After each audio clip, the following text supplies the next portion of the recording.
യേശുനാമത്തിൽ സ്നേഹവന്ദനം. നോമ്പിൻ്റെ ഒരു കാലഘട്ടത്തിൽ കൂടാണ് നാം വീണ്ടും സഞ്ചരിക്കുന്നത്. കഴിഞ്ഞ കുറച്ച് ദിവസങ്ങളായി ദൈവത്തിൻ്റെ വചനം നാം ധ്യാനിക്കുകയും പഠിക്കുകയും മനസ്സിലാക്കുകയും ചെയ്തുകൊണ്ട് ഇരിക്കുന്നു.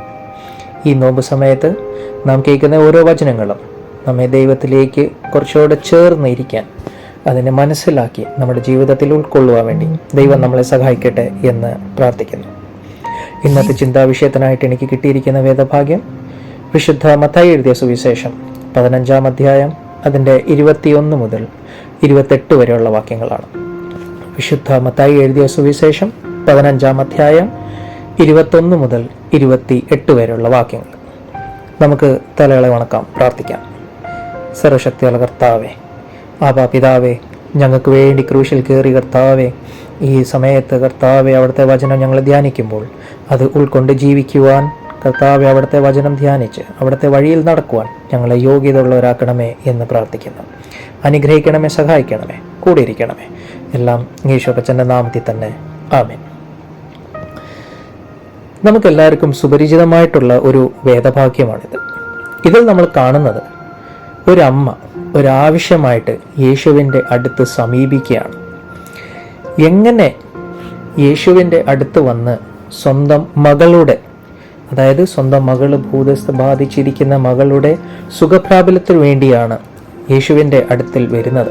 പക്ഷേ യേശുവിൻ്റെ സന്നിധിയിൽ വരുമ്പോൾ, ആ വഴിയിൽ യേശുവിൻ്റെ അടുത്തേക്ക് വരുമ്പോൾ അടുത്ത് പോകുവാനോ യേശു അടുത്തേക്ക് വരുവാനോ നമുക്കവിടെ കാണുന്നുണ്ട്. അതിന് അനുവദിക്കുന്നില്ല, അതിന് സമയം, അത് ദൈവം അതിന് അനുവദിക്കുന്നില്ല.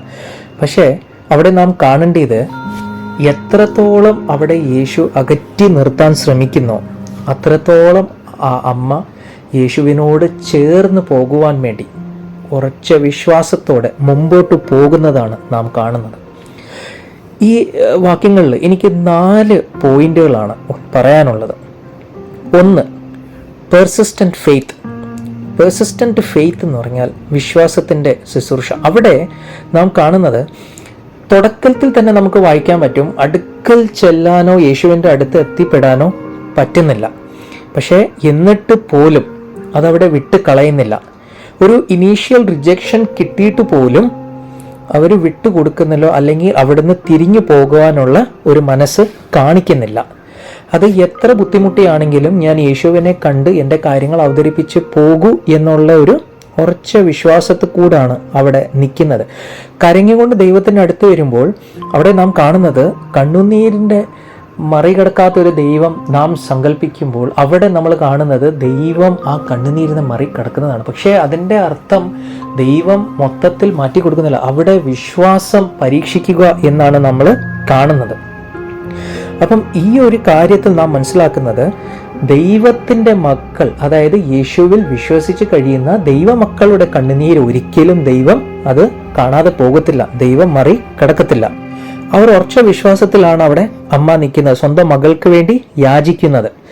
അവിടെ ദൈവം പറയുന്നുണ്ട്, ഇസ്രായേൽ ജനത്തിന് വേണ്ടി മാത്രമാണ് ഞാൻ വന്നിരിക്കുന്നത്. അപ്പം അവിടെ ആ അമ്മ പറയുന്നത്, ആ ഒരു വിശ്വാസത്തിൽ ഉറച്ചു നിന്നും കൊണ്ട് പറയുന്നത്, ഈ ഇസ്രായേൽ ജനതയ്ക്ക് വേണ്ടിയാണ് വന്ന് പറഞ്ഞു കഴിഞ്ഞിട്ട് ആ കാനായ സ്ത്രീയെ ഒരു നായമായിട്ടാണ് ഉപമ ചെയ്യുന്നത്, തുല്യമായിട്ട് കാണുന്നത്. അവിടെയാണ് രണ്ടാമത്തെ പോയിന്റ് മനസ്സിലാക്കുന്നത്, ഹ്യൂമിലിറ്റി. അതായത് ഒരു നാണക്കേട് ഉയരുന്ന ഒരു സാഹചര്യത്തിൽ പോലും ഒരു നായയായിട്ട് ഉപമിക്കും പോലും ആ കാനായ സ്ത്രീ ഒരിക്കലും അതൊരു താഴ്ചയായിട്ടോ ഒരു അപമാനമായിട്ട് കാണാതെ അവിടെ ഒരു മറുപടി കൊടുക്കുന്നുണ്ട്. യജമാനന്റെ മേശയിൽ നിന്ന് വീഴുന്ന ഭക്ഷണം കഴിച്ചിട്ടാണല്ലോ ആ നായ വളരുന്നത്. അപ്പം അതായത് ഞാൻ യേശുവിൻ്റെ കാൽക്കൽ വീണിട്ട് എനിക്ക് അതിൽ നിന്ന് കിട്ടുന്ന കൃപ മതി എന്നുള്ള വിശ്വാസത്തിലാണ് പറയുന്നത്. അപ്പം അത്രത്തോളം വിശ്വാസമാണ് നാം അവിടെ കാണുന്നത്. മൂന്നാമത്തെ പോയിന്റ് എന്ന് പറഞ്ഞാൽ ട്രസ്റ്റ് ഇൻ ഗോഡ്സ് അബൻഡൻസ്, അതായത് ദൈവത്തിന്റെ സമൃദ്ധിയിൽ വിശ്വാസം. യേശുവിന് മതിയായ ശക്തി ഉണ്ട് എന്ന് അവള് വിശ്വസിച്ചിരുന്നു. അവൾക്കറിയാം യേശുവിന് ഒരു വാക്കോ പറഞ്ഞു കഴിഞ്ഞാൽ എൻ്റെ മകൾക്ക് പൂർണ്ണ സൗഖ്യം പ്രാപിക്കും എന്ന് ഉള്ള ഒരു ഉറച്ച വിശ്വാസം. നാലാമത്തെ പോയിന്റ് നമ്മളിവിടെ കാണുന്നത് ലവ് ഫോർ അതേഴ്സ്, മറ്റുള്ളവർക്കുള്ള സ്നേഹം അല്ലെങ്കിൽ മറ്റുള്ളവർക്ക് വേണ്ടിയുള്ള ഒരു കരുതൽ. സ്വന്തം ആവശ്യത്തിന് വേണ്ടിയല്ല, ഞാൻ എൻ്റെ മകളുടെ ആവശ്യത്തിന് വേണ്ടിയാണ് വന്നിട്ടുള്ളത് എന്നുള്ള ഒരു ചിന്തയോടാണ് അവിടെ നിൽക്കുന്നത്. ഇന്നത്തെ ഈ കാലഘട്ടത്തിൽ നമ്മൾ പലതും കാണുന്നത് മയക്കുമരുന്നും കഞ്ചാവും അങ്ങനെ പല രീതിയിലുള്ള അടിമകൾ പെട്ട് നിൽക്കുമ്പോൾ മാതാപിതാക്കളുടെ കണ്ണുനീരോടുള്ള പ്രാർത്ഥനയിലാണ് ഈ പിള്ളേർ രക്ഷപ്പെട്ട് ദൈവത്തിൻ്റെ പിടിയിൽ നിന്ന് പോകുന്നത്. അപ്പം നാം എല്ലാവരും അങ്ങനെ ചിന്തിച്ചും കൊണ്ട് ദൈവത്തിൻ്റെ ഒരു വചനം എന്താണോ അത് മനസ്സിലാക്കി, അല്ലെങ്കിൽ ഈ നോയമ്പ് സമയത്ത് നമ്മൾ ഇറച്ചി മീനും മാംസം മാത്രം അത് കഴിക്കാതിരുന്നു കഴിഞ്ഞാൽ, ഞാൻ ദൈവത്തിൻ്റെ വചനം അതിന് എന്താണോ മനസ്സിലാക്കാതെ നിന്ന് കഴിഞ്ഞാൽ അതിനൊരു പൂർണ്ണതയില്ല. അത് നമുക്കൊരു നോയമ്പിൻ്റെയോ അല്ലെങ്കിൽ നമുക്ക് വേണ്ടി കഷ്ടഭാരം അനുഭവിച്ച് മരിച്ച ദൈവത്തിൻ്റെ യാഗപീഠനത്തിന് മുന്നിൽ അതൊന്നും വരുന്നില്ല. നേരെ മറിച്ച് നാം ചെയ്യേണ്ട ഈ നോയമ്പ് കാലത്ത് നാം ചെയ്യേണ്ട കാര്യങ്ങൾ, നമ്മളോട് ആരെങ്കിലും തെറ്റ് ചെയ്തിട്ടുണ്ടെങ്കിൽ അവരോട് നാം ക്ഷമിക്കുക, സ്നേഹം പ്രകടിപ്പിക്കുക, എല്ലാവരോടും സ്നേഹത്തോടെ സന്തോഷത്തോടെ കരുണയോടെ ജീവിക്കാനുള്ള ഒരു ശ്രമം നടത്തുക. നമ്മൾ ചെയ്യുന്ന ചെറിയ ചെറിയ സഹായങ്ങൾ പോലും മറ്റുള്ളവർക്ക് അത് വലിയ കാര്യങ്ങളായിട്ട് തോന്നാറുണ്ട്.